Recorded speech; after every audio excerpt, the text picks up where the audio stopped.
Hi, this is Dr. Resnick, and I would like to briefly speak about THC and CBD. Those are both cannabinoids, and they are relevant as part of endocannabinoid system, something in our brain that has been discovered relatively recently that produces similar substances to the ones found in the plant of marijuana. THC and CBD. Anandamide is the one that's equivalent to THC, and there's another one similar to CBD. And these substances that come from the plant have their effects in the brain because of their similarity to the natural substances that we produce in our brain when we feel happy and full of life. THC is psychologically addictive. It's not physically addictive, does not produce a physical withdrawal, but definitely there is mental or psychological dependence that occurs. CBD does not appear to be psychologically or physically addictive. CBD does not by itself produce euphoria, whereas THC does. CBD does have important effects on the brain. There's currently one CBD pharmaceutical product that's FDA approved for the use of two types of seizures that start in childhood and go on. So any medication that can be effective for a seizure disorder has multiple and significant effects in the brain. THC, there are, I believe, two products in the US that are FDA approved, both used for severe medical conditions related to severe weight loss and nausea and vomiting. Medical marijuana has been approved in many states in the US, and recreational now is also increasingly approved. As far as medical marijuana, the evidence so far seems to be that it is effective for conditions with painful musculoskeletal spasms, for example, MS-related pains and spasms, and then weight loss and nausea-related severe health problems related to that. That's about it as far as any kind of significant amount of evidence. The rest, people take it for 30 other different conditions. The evidence is really lacking that it's effective for those, aside from making it more bearable because one feels high. But it does not improve glaucoma or any of the other things that people claim to take it for. So I prepared a few things that I wanted to share, which come up with my patients during our interaction. So one is people ask about treating known conditions that are usually psychological or mental health problems, like anxiety and panic disorder, for instance. And like with any condition, with anxiety or panic disorder, there are reasons why one is experiencing them, and it is worthwhile to explore it through either counseling or other methods of self-inquiry, perhaps mindfulness techniques, meditation. Address it at psychological level first. If necessary, if the symptoms are overwhelming, then yes, pharmaceuticals would be appropriate. But in that case, I would recommend to go with the known and well-studied pharmaceuticals that are non-addictive at all in a psychological way, like THC is, and that are much more predictable and studied than CBD, which was not studied really at this time, at least for chronic long-term disorders like that. So yeah, that would be my recommendation, to go with the standard of care rather than experimenting with this.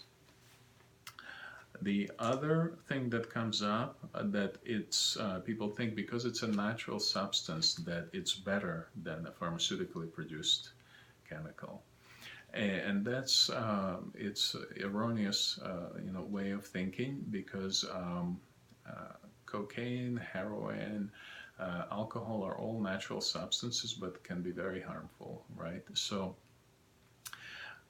it's natural in the sense that it's not been produced in a pharmaceutical lab, but that does not make it harmless.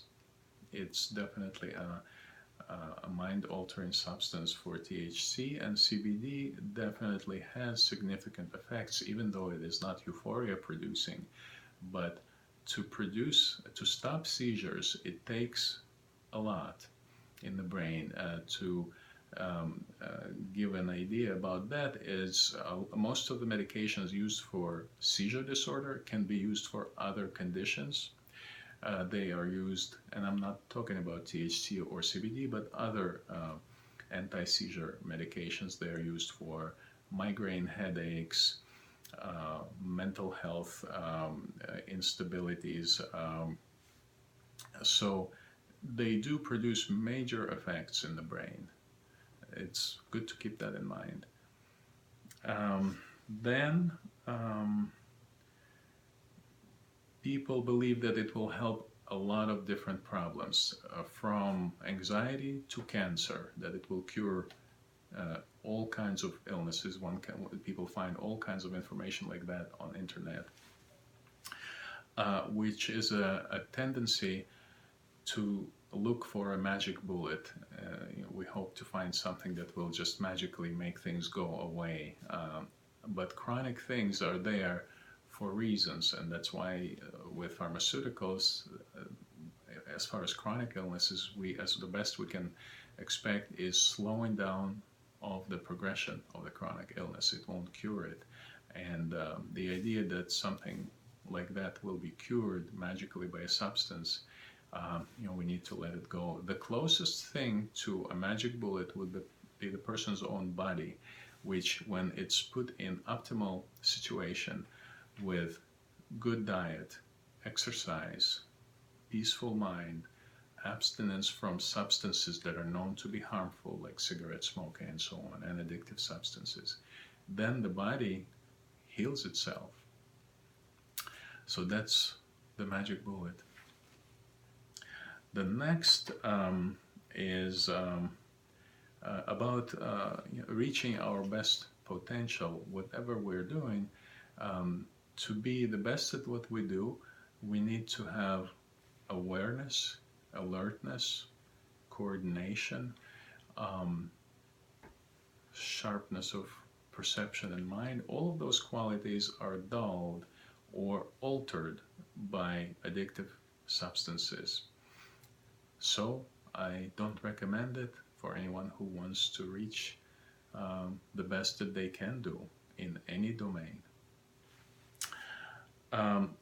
Next, for those who have children, and this is something that I personally observed, it's not coming from studies, but I have observed that parents who tend to smoke marijuana or use other drugs, even if they hide it from their kids, the kids are much more likely to be using drugs.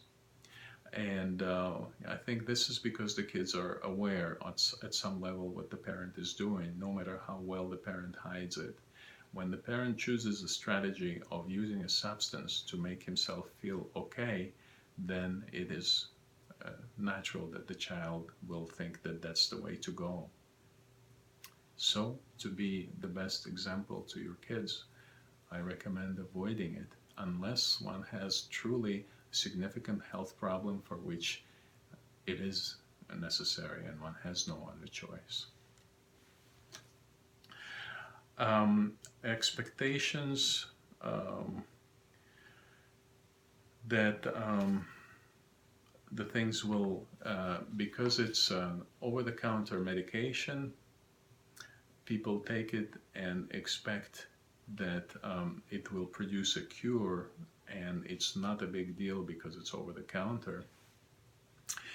And we partly touched on that in the earlier when I spoke about the magic bullet, but the only times that I could think of when things like that happen, where you can take a substance that's fairly benign and produce significant improvement, is, for instance, when there are vitamin deficiencies, which is best if it's diagnosed, and then yes, you can take something that's over the counter and produce a significant improvement. That would be uh, pretty much it. There are many, there are not many other situations when that can happen, and so I don't recommend thinking that you can take CBD for a month and make your anxiety disorder go away. That just is not realistic. At best, it may help it for the time being, and perhaps someone who is going through a brief, difficult situation, maybe it is appropriate to try, but not for a long-term condition. And then the last one I have is excuses. Some people simply want to get high and then try to find something physically or psychologically wrong with them to justify it. And I would say the best thing is to be honest and to face that that you want to be high, just like some people, go to get drunk. At least to be honest about it, and then you can see whether it serves your purposes in the short term or the long term, and go from there. That is all that I was thinking of sharing. Hope there was some useful information. Thank you.